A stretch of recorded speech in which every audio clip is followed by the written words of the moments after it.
The more money you make, the more likely you will stay broke. A person earning $2,000 becomes wealthy, while the one earning $30,000 stays broke. This has nothing to do with intelligence, but it is about psychology.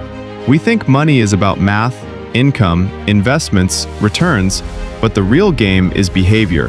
And behavior is irrational, emotional, and shaped by your past. These 5 lessons from the book The Psychology of Money by Morgan Housel will change how you see wealth, but more importantly, they'll expose the mistakes you don't even realize you're making.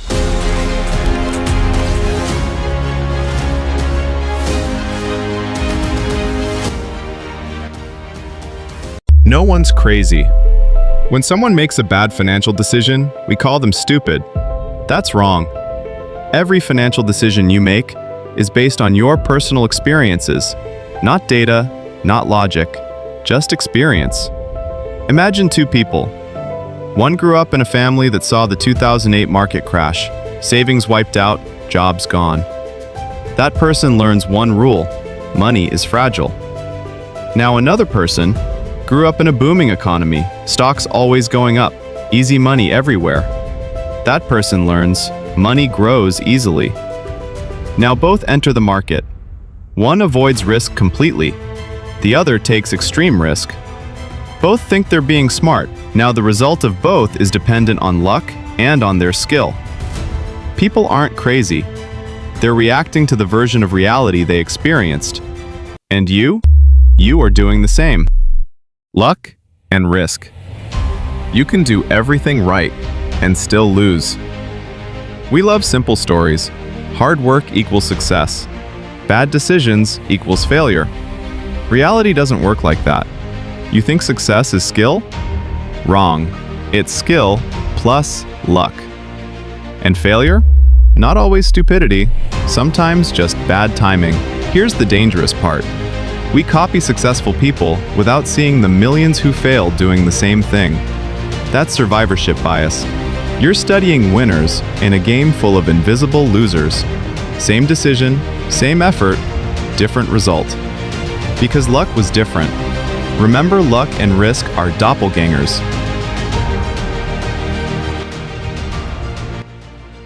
Never enough. The hardest skill in money is knowing when you have enough. Let's talk about the most dangerous mindset in money. It's not laziness, it's greed. The problem with money is there's always someone richer than you, so your goalpost keeps moving.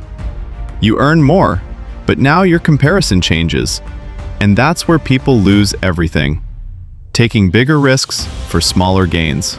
A millionaire risks everything to become slightly more rich, and people lose everything chasing what they don't need. If you learn this skill to take a break when you will get enough, you will succeed. Getting versus staying wealthy. Getting rich requires risk, bold decisions, aggressive moves. Starting a business is investing early, taking chances. But staying rich is the opposite. It requires humility, patience, and fear. Getting rich requires you to be right once. Staying rich requires you to never be wrong big. Why people fail here? They use the same strategy for both. Took big risks, made money. Keep taking big risks, lose everything. The survival principle. If you don't lose, you can keep playing. If you keep playing, compounding works. Getting rich is about making money. Staying rich is about not losing it. Confounding compounding. This is the most misunderstood concept. Compounding doesn't grow in a straight line. It grows exponentially, which means growth looks invisible for a long time. So people quit. They change strategies. They chase faster results. And that's exactly why they never see real growth. Compounding only works if you don't interrupt it. Time is more important than skill, and patience is the highest. Let me give you a real example. Warren Buffett didn't become insanely rich because he made the highest returns. He became rich because he stayed in the game longer than everyone else, without blowing up. Buffett started investing as a teenager, but most of his wealth came after the age of 50, even 60. Here's what most people miss. If Buffett had taken one big risk and lost everything early, you would have never heard his name. Money isn't about being smart. It's about not being stupid. Consistently. Avoid big mistakes. Control your behavior. Stay in the game. If you understood one of these deeply, you're already ahead of most. Subscribe if you want clarity, not noise.